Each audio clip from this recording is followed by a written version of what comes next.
Iran এবং ইসরায়েলের মধ্যে একটি যুদ্ধের সম্ভাব্য ফলাফল নির্ধারণ করা অত্যন্ত কঠিন, কারণ এটি অনেকগুলো গুরুত্বপূর্ণ বিষয়ের ওপর নির্ভরশীল। এই দুটি দেশই সামরিক শক্তিতে খুবই উন্নত এবং আঞ্চলিক প্রভাব ও কৌশলগত অবস্থানেও গুরুত্বপূর্ণ। তো কিছু পয়েন্টস নিয়ে এই আলোচনা শুরু করা যাক। সামরিক ক্ষমতা। ইসরায়েলের কাছে উন্নত সামরিক প্রযুক্তি রয়েছে, বিশেষ করে তাদের বিমান বাহিনী, সাইবার নিরাপত্তা এবং ক্ষেপণাস্ত্র প্রতিরক্ষা ব্যবস্থা খুবই শক্তিশালী। তারা যুক্তরাষ্ট্র এবং পশ্চিম মিত্র দেশদের কাছ থেকে উন্নত মানের অস্ত্র পেয়ে থাকে। ইসরায়েলের আয়রন ডোম ক্ষেপণাস্ত্র প্রতিরক্ষা ব্যবস্থা আক্রমণ প্রতিহত করতে খুবই কার্যকর। ইরানের দিক থেকে তাদের বিশাল সামরিক বাহিনী এবং অঞ্চল জুড়ে সমর্থনপুষ্ট মিলিশিয়া গোষ্ঠী রয়েছে, যেমন হিজবুল্লাহ এবং অন্যান্য শিয়া মিলিশিয়া। ইরান তাদের ব্যালিস্টিক ক্ষেপণাস্ত্র এবং ড্রোন প্রযুক্তিতে প্রচুর উন্নতি করেছে, যা দিয়ে তারা দূরবর্তী লক্ষ্যবস্তুতে আঘাত আনতে সক্ষম।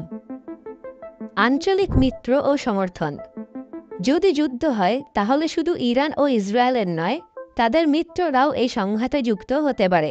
ইসরায়েলের মিত্র দেশগুলোর মধ্যে যুক্তরাষ্ট্র, সৌদি আরব এবং কিছু ইউরোপীয় দেশ অন্তর্ভুক্ত হতে পারে, যারা ইসরায়েলের সামরিক, রাজনৈতিক এবং কূটনৈতিকভাবে সমর্থন দিতে পারে।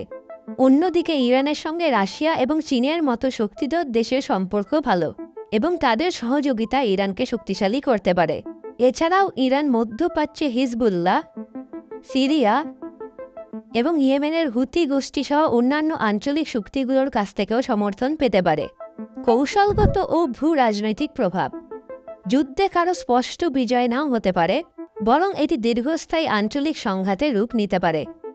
ইসরায়েলের উপর আঘাত আনার জন্য ইরান হয়তো মধ্যপ্রাচ্যের বিভিন্ন অঞ্চলে আঘাত আনতে পারে এবং ইসরায়েল হয়তো ইরানকে প্রতিহত করতে তাদের বিমান ও সাইবার হামলা চালাতে পারে। এমন একটি সংঘাত মধ্যপ্রাচ্যের তেলের বাজার এবং আন্তর্জাতিক অর্থনীতিতে বিশাল প্রভাব ফেলতে পারে। আন্তর্জাতিক প্রতিক্রিয়া। একটি যুদ্ধের ক্ষেত্রে আন্তর্জাতিক মহল, যেমন জাতিসংঘ, ন্যাটো এবং বিশ্বের অন্যান্য বড় দেশগুলো পরিস্থিতি নিয়ন্ত্রণের চেষ্টা করবে। তাদের ভূমিকা পরিস্থিতি শান্ত করতে পারে অথবা জটিলতা বাড়াতেও পারে। বড় আকারের যুদ্ধ হলে তা গোটা বিশ্বের স্থিতিশীলতাকে নাড়া দিতে পারে এবং সাধারণ মানুষের উপরে মারাত্মক প্রভাব পড়বে। সম্ভাব্য পরিণতি। যুদ্ধের পরিণতি উভয় দেশের জন্যই ভয়াবহ হতে পারে। ইসরায়েল এবং ইরান উভয়ই উন্নত সামরিক শক্তি নিয়ে যুদ্ধ করলে প্রচুর ক্ষয়ক্ষতি হবে। এটি শুধু সামরিক ক্ষেত্রেই নয়, অর্থনৈতিক, সমাজ এবং রাজনৈতিক ব্যবস্থার ওপরেও প্রভাব ফেলবে।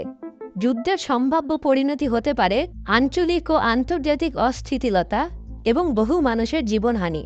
সুতরাং ইরান বনাম ইসরায়েলের যুদ্ধে সম্ভাব্য বিজয় নির্ধারণ করা কেবল সামরিক ক্ষমতা নয়, কূটনৈতিক ও ভূ রাজনৈতিক অবস্থার ওপরেও নির্ভর করে।